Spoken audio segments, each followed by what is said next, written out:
Oh, shoot. Guys, the man is missing the details today. Dude, hit those guitar strings for us.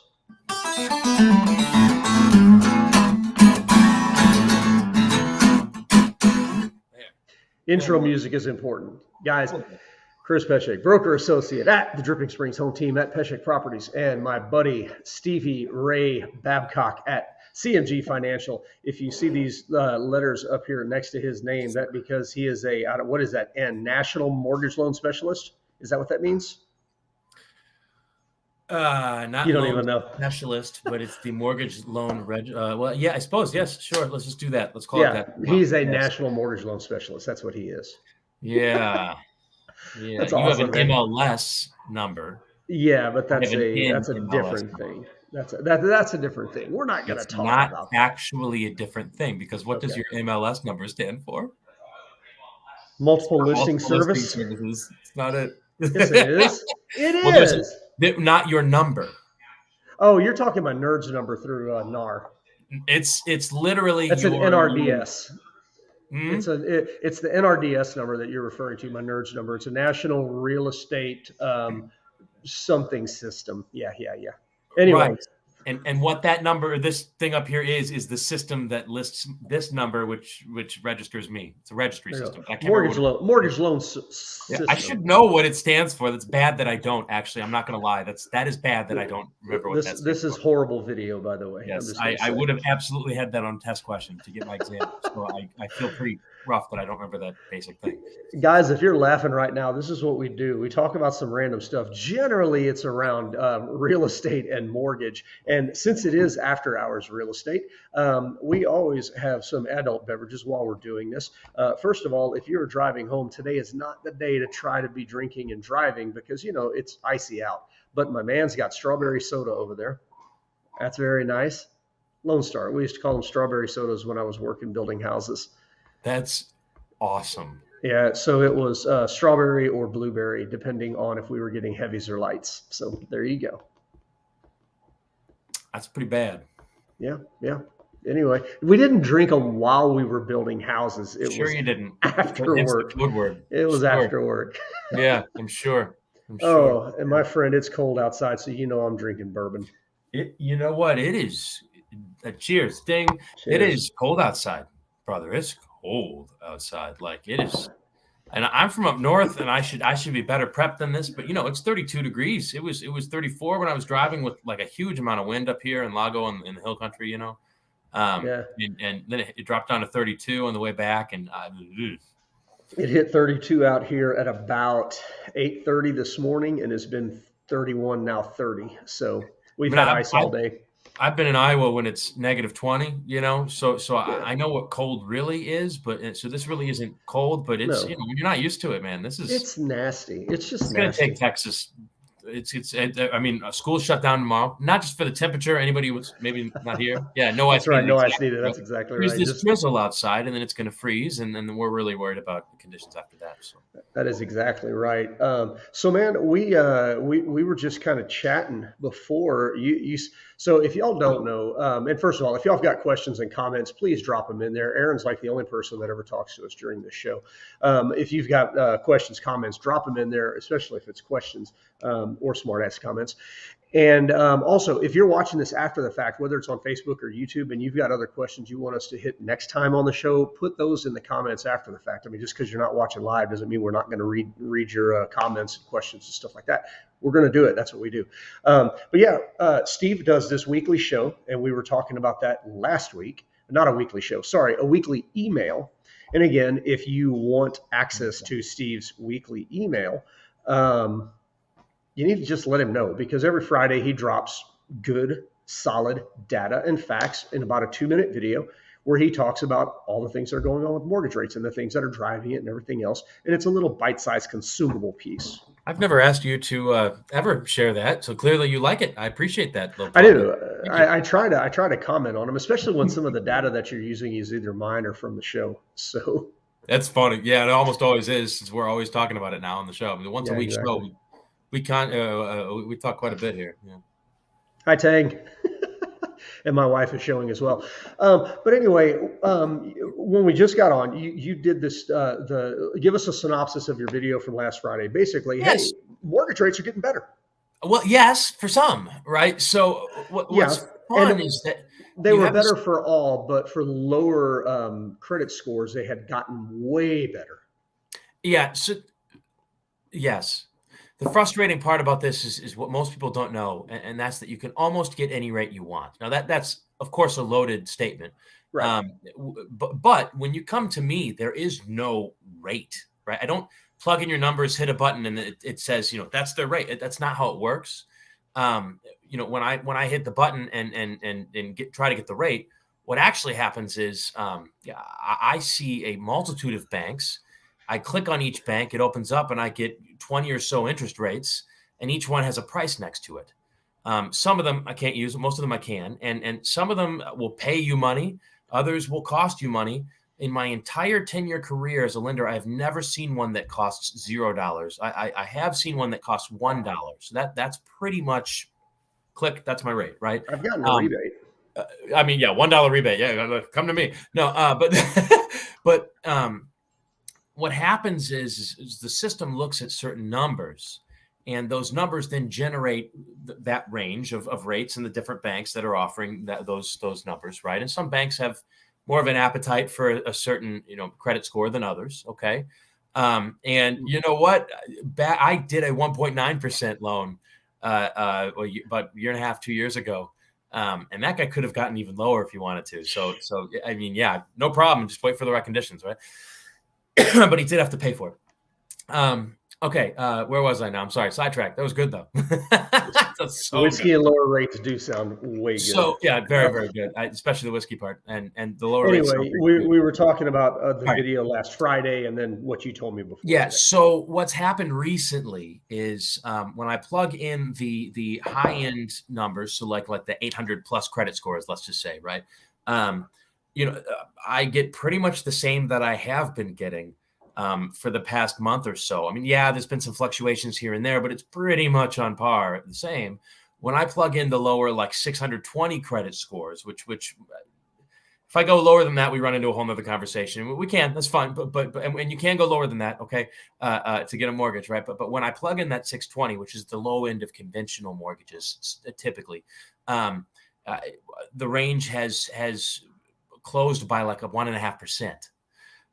It used to be up at 8.5, roughly, right? It was down to maybe 7%. Well, no longer, right? So I just put in the numbers, and now we're at like 8.3. Wait, it jumped up 1 point. A lot, yeah. No, and I was saying Damn, the I thought higher you were ends. saying three I eighths. was saying Okay, the higher ends are 3/8 and the lower ends were, but I mean that's just right now after hours at 5 o'clock, right? yeah. So But we're but seeing a lot of this. well, what's happening is absolute chaotic uncertainty, and I wouldn't say chaotic. That happened a few months ago, right? But for now, it's And the so Fed. What is the Fed going to do? What's the Fed going to do? And when is this recession coming? Right, that everyone keeps on talking cue. about. Yep, on cue. What's my So rate looking at now? High inflation periods, Argentina. are we talking about Argentina or 70s? Well, what he's probably alluding to, and you're CPA, right, Aaron? Mm-hmm. Yeah, what he's probably alluding to is how we get to that position. So one of the things that you'll see in those countries that their people have said after the fact, wow, looking back, in retrospect, these were the warning signs, right? One of the warning signs is that everything across the board became more expensive, not just here or there, not just one or two items, not just even 70%. I mean, we're talking 100% of everything started getting more expensive, but slowly, just like it is here. But here, there's certain items that aren't getting more expensive, right? So there's reasons for the inflation. Gosh,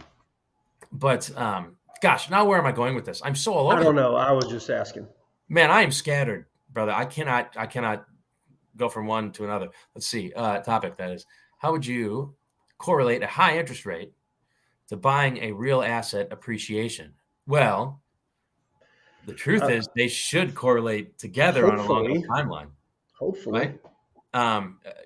If you get a home for very high interest rate and hold on to that home for 10 years and things don't change in the market, then eventually you're going to have other landlords that will be getting in at that high interest rate, and then the market will equalize. See, but isn't it interesting though that there's also, I would think there's been kind of an inverse, because as those interest rates drop, we saw huge appreciation in the housing market. So it's one of those things. Historically, you should see a trend fairly close together, but that's not what happened over the last 3 years. No, but that's why you don't want artificial outside intervention, right? That's and right. also, I don't. So now we're getting into a whole nother topic. Well, it is, but man, think about it, and people don't realize it. But this last housing run that we went on, and I'll call it 5 years, because realistically, we've had a great run for 5 years, and you nailed it. There was outside intervention. The Fed was purposely keeping rates down during that time. It was intervening, and it was blowing up the housing market. Just what happened. And so, yeah, like you're saying, you would rather not see. You would rather not see that, but it's what we saw. And Michael, yes, Aaron is a little bit educated, especially about numbers. I love this crew. This crew is so funny. Good. Okay, so now you mentioned that, okay, from Friday, and you sent that Friday morning, so we basically had 2 days, and we've seen a spike in rates. No, that's the thing. There's no spike in the news. So, well, that's where I'm getting at. How do you tell me what the rate is when I just told you that almost everyone that comes to me gets a wildly different rate in a wildly different range? Do you ever? Here's my question. But just ask that when everyone comes to you and says, well, the news says this. How do they say that? Right? Okay, sorry, keep going. Go ahead. What's your question? We're going to get into the news here in a little bit, because I've got something to say about Goldman Sachs. Sure. And I'll probably get this whiskey down pretty quick, and it may be entertaining. But do you have I'll call it a dummy, because it like a fake. Do you have a dummy avatar of a person with X income, X credit score, X everything that you can plug in on a weekly basis and just kind of track the general rate from there? Is that something that you do? Yeah, I save scenarios in there that I can just, I call them, pristine credit, borrower, right? Or a crap credit borrower, right? Where I go to the absolute lowest score that will be accepted, and have the system tell me what the lowest, one more point, we don't qualify kind of person. Yeah. Yeah, I love that kind of stuff. I'm a numbers nerd. I love those things. So general overall trends right now, what are you seeing? Confusion. I'm not seeing movement. I'm seeing, okay. I'm trying to be upbeat in those videos that I send you. Okay. Oh yeah, obviously. A lot of feedback that me telling you what I really think gets no views. No one cares. In fact, people do care. They don't want to watch that kind of stuff. Okay. Fine. I think our crew likes it when you get honest. Real, right? Yeah, but the realtors I'm sending it to aren't that. Stop it. Stop. No, it's not that bad. And so fine. Okay, it's not that bad. You're not that way. You're actually very, very intelligent. I love it. But a lot of other ones are like, you just no. It's not positive. I can't send that to my people. Okay, I get it. And quite frankly, I get that. A lot of people need positive news, and you want to send it to the clients. And I love doing voices, so I hope that was funny. That was hilarious. Yeah, at the end of the day, what was your question again? Are you asking me where I think things are going, basically, where the trends are going, right? Yeah. I think that the banks are trying to send a clear message to the Fed. The Fed is still running, and they've all stopped the race, right? So like they're all standing there, and you're the only one going, and people start booing, and the confetti is not going anymore. There is no finish line, and you turn around and you're kind of starting to slow down and look back, like what's happening. Come back, yeah, you've gone way too far. And the Fed's always playing catch up. So, I mean, they're like that annoying little friend in high school that was like 1 year younger, but you had to keep with you because he was a little brother, Sounds a lot like new home builders. It's funny. Production home builders. I wonder if anybody's ever like correlated the two, but I've never tried that. I'm going to try that later. But bottom line is, brother, it's I think things are actually getting better. But I feel that. the news is that we're about to hit the brand new Great Depression because of all this spending, and you're screwed. You're going to lose your job. Here's Chat GPT. Here it comes. Everyone's losing their jobs. You're all screwed. Just Great. coders. And then the tech industry is laying off all these people, but I think it's all superficial. I think it's all superficial. Okay. Oh my God, I'm loving that you're saying this because I mean, Yeah. like, I can start going in on this. So I'm going to mention something about the tech and everybody's losing their jobs in tech. Um, and this comes from the analysts, you know, that famed analyst conversation that I had a couple of weeks ago. Um, yeah, everybody in tech is losing their jobs, but they're all finding at least equal, if not better paying jobs in Austin. That's the thing. Like, people around here, the jobs are going away, but they're coming in just as fast. Nobody's having to move. No, I mean, it's a hiccup for a month while they find something new or better. Okay. However, I am seeing the same negative signals that's causing economists to say there's something big coming. Globally, nationally, or locally? Definitely globally. Okay. Not so much locally, unless the tech layoffs were to continue. But again, I think that's artificial. I think that's them. But now let me throw this out at you. It is a large enough percentage of our workforce here tech related jobs? Or are we going to be fairly insulated? Because I know we've got oil and gas jobs here now. I mean, you know, there's a ton of service industry jobs. And by service industry, I don't mean bartenders and waitresses. I mean like house cleaners and house painters and just people that are providing services. So do you think even if the tech bubble just goes boom and everybody goes AI and artificially makes robots overnight, do you think there's a large enough portion that it's really going to cause a huge adverse effect like it did in 98? 98, the tech bubble burst in the US and it was a huge shit show. But in Austin, it was barely a blip. Well, nationally or locally then? Locally is what I'm asking. Because look, I'm focusing locally because if you ask me what happens when Dell goes down, I would say Round Rock gets devastated, but Austin will survive. Right. So so that's the thing. I guess you go with your concentric circles, and is it an MSA thing? Let me get over here. Is it an MSA thing or is it an Austin local thing? I mean, you know what? I've been alive long enough to realize that, you know, some businesses rely on numbers, but most I think rely on some C average student to run the company and say, hey, my friends are moving there. I want to move there too. Right. And it's not really so much the analyst in the back. It's that C student saying, hey, analyst in the back, how much is this going to cost us? Right. And the analyst says, well, we could actually save somebody. And say, see there, that's my point. Let's go. Right, yeah, fire them. Yeah. Right. Yeah. And so I think when the crowd moves someplace, so does everybody else. And so, you know, I don't know if tech layoffs is one thing, tech shutdowns is another, right? Like, yeah, we're not seeing that as far as I know. Well, one thing that's being thrown around is how long will Google be around?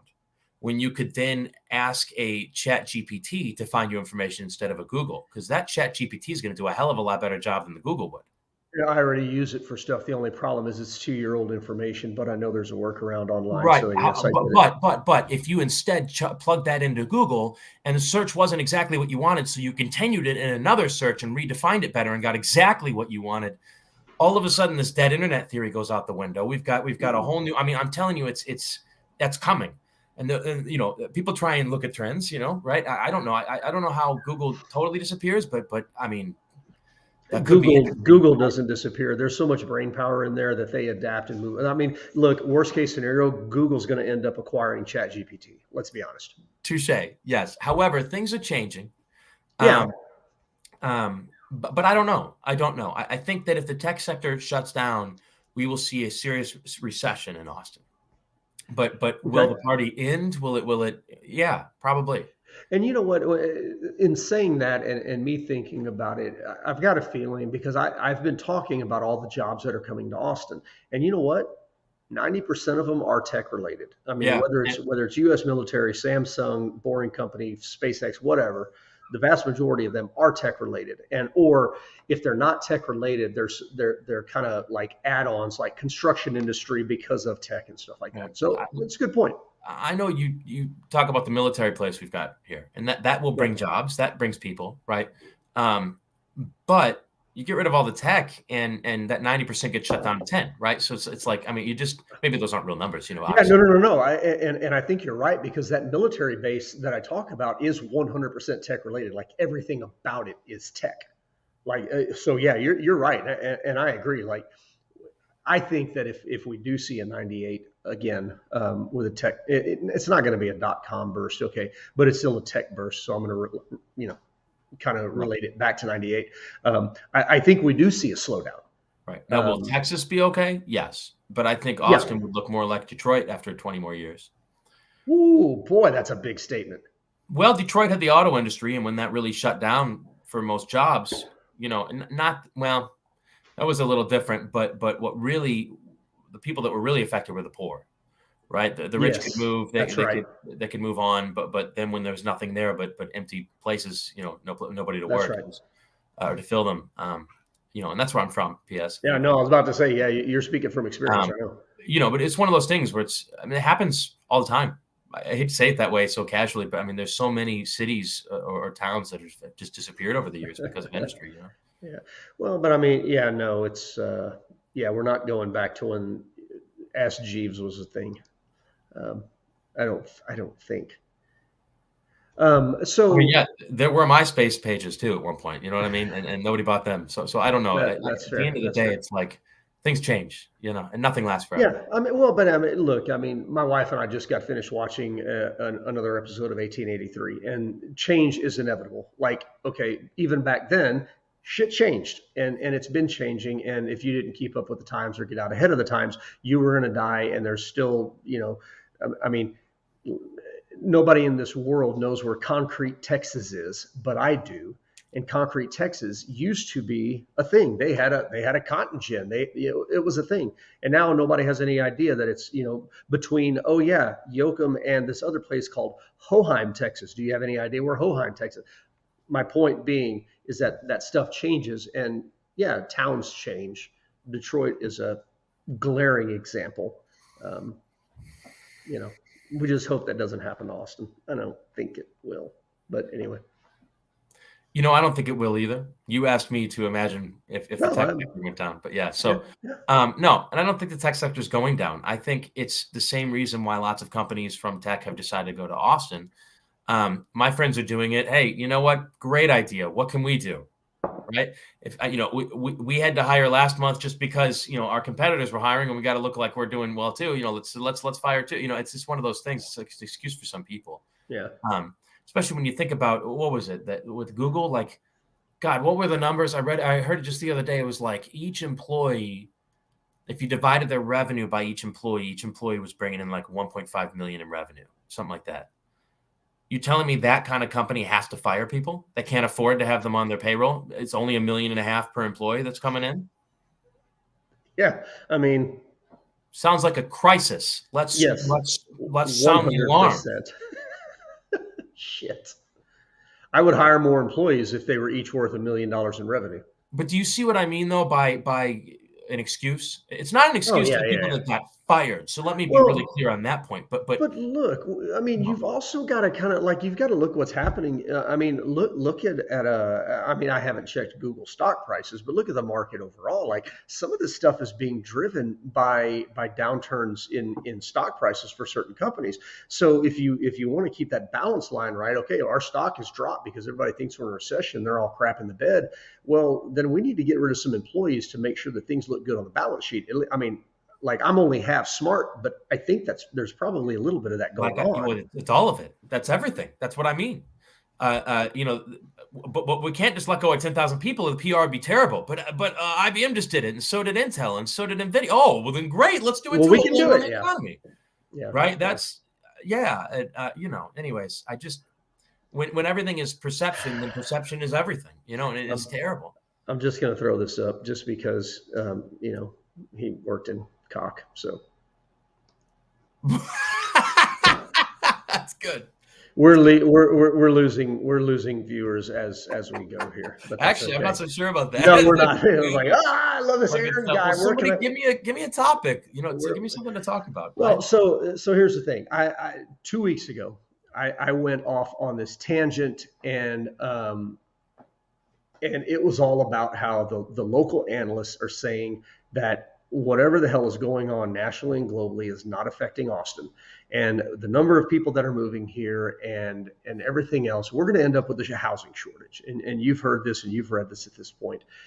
And then about 6 days later, there's an article, and I don't know if it was in Forbes or whatever, but Goldman Sachs comes out and says that Austin is one of the 4 highest overvalued markets in the U.S., and they're expecting our prices to drop by 25%. And I want to talk about this a little bit. Did you read the article? I did. Not. So the number one, the number one thing, because I want to know what they're talking about. I saw the headline and I laughed and skipped. Yeah. Well, the number one thing, like it was in the first paragraph, it said that soaring interest rates are leading to a huge drop in the market, and our current interest rates of 6.5%, that's going to be the high for the year, and it's going to destroy everything. And that's kind of when I wanted to stop reading, because we've already been up to 8% and had started working our way down. So this data is obviously completely screwed. People have no effing clue what they're talking about at Goldman Sachs. I'm just going to throw that out there. Yeah, it is funny how you. And by the way, if you're a Goldman Sachs exec and you get pissed off at that, call me, 512-736-1703. Call me. I'll blow you up. We also have a bridge to say. It is funny to me how all these economists that have the same type of job, that go to the same types of schools, can then come up with such wildly different estimates or predictions, and then say they used some formula to get it done correctly. It doesn't make any sense to me. That's no. So here's my prediction. I think the people putting out these Goldman Sachs estimates. And look, never mind. I was going to say I've got no love lost for Gen Z and all of that stuff, but you know what? You haven't lived life at all yet, so shut up. You've got a bunch of 25-year-old, Harvard MBA, whatever. I don't even know if that's a thing, but and this is what their computers are telling them to say. Versus you've got 3 analysts that have been in the Austin market, have studied the Austin market since the 60s, and are boots on the ground in Austin, Texas, USA. I'm going to pay attention to. I see this so often. It makes me so angry, where I read an article and they say, something along the lines of, the housing is so unaffordable, the average person doesn't have 20% to throw down, and they most likely never will in their lifetime.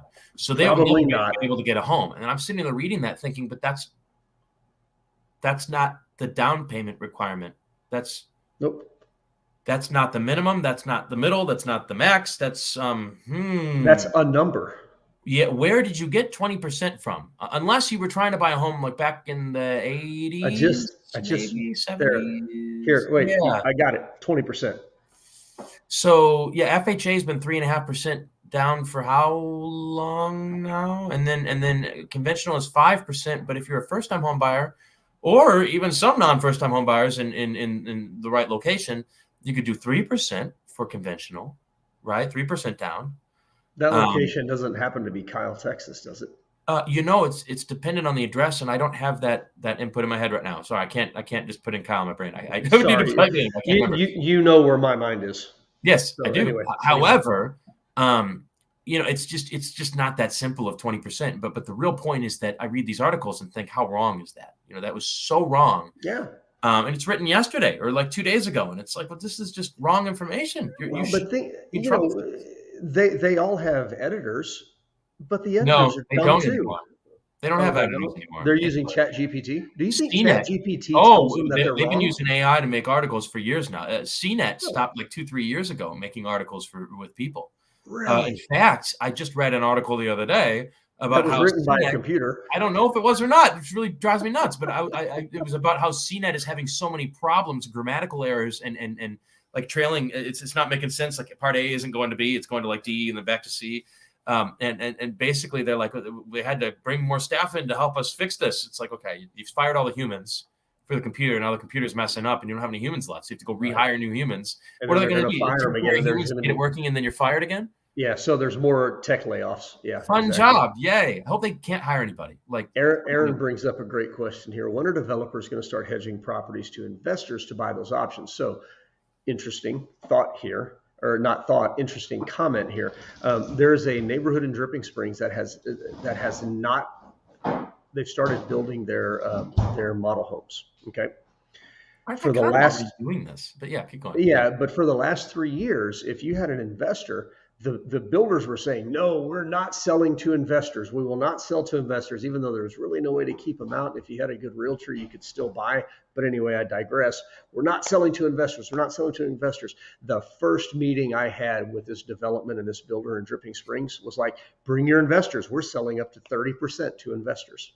It's already happened, Aaron, because the builders are so far behind. Like, yeah, at this point, the only reason they're saying they're not selling to investors is because investors aren't going to give them money on top of money on top, and they're not going to play that game about bidding up prices. But homeowners will. So when they say they're not selling to investors, what that says is, hey, homeowners, come here, give us more money than you actually have, so we can put you into a house. But at this point, when the homeowners or the home buyers have said, nope, we're out, the builder's like, okay, come on, investors, we're good. We'll take your money now. There you go. Yeah, the builders are scared. Oh yeah, dude, terrified, scared. They're trying to get rid of it like it's late 2008. I've only seen it once before, them reacting this way, and it's annoying. It is. Well, but I mean, anyway, that's a different topic. We've been on 32 minutes already, man. Good times. So. Yeah, let's save that topic. Let's talk builders next week. We should do that. We're talking about builders. God, you know what? I wonder if I can get Mark on here. I've got a guy that I know that is man. I'm gonna reach out to him and see if I can get him on. That'd be sweet. I don't know if I can. He's not much for being in front of people, but we'll see. Maybe you could pre-record something. Maybe you could do the interview without being live and then broadcast it later. That could work. That's a good thought. That's a good thought. But guys, this is what we do every Monday. We talk, and sometimes our predictions come true. Most of the time, at least over the last 3 years, and sometimes they don't. But you know what? We talk about this, and like I said earlier, only since the show started have they been coming true. That's a fact. They did not come true before we predicted them. Well, it's not documented, so correct. Nobody can say about that. But anyway, guys, again, if you're watching this after the fact, you're on YouTube or something, and you've got questions and specific questions, and if you want to call BS on us and tell us we're wrong, come on, lay a comment in. I'm more than willing to go to battle with the limited knowledge that I have of real estate, and I'm sure Steve is as well. Right? You can take a swing and miss. That's fine. We'd like to watch it. I've swung and missed a few times myself. I'm goading. Yeah, come on. You've never seen me play golf. It's okay. Right, Michael Smith? My bud. All right, man. We will see you next Monday at 5 o'clock after hours real estate. Thanks, bud.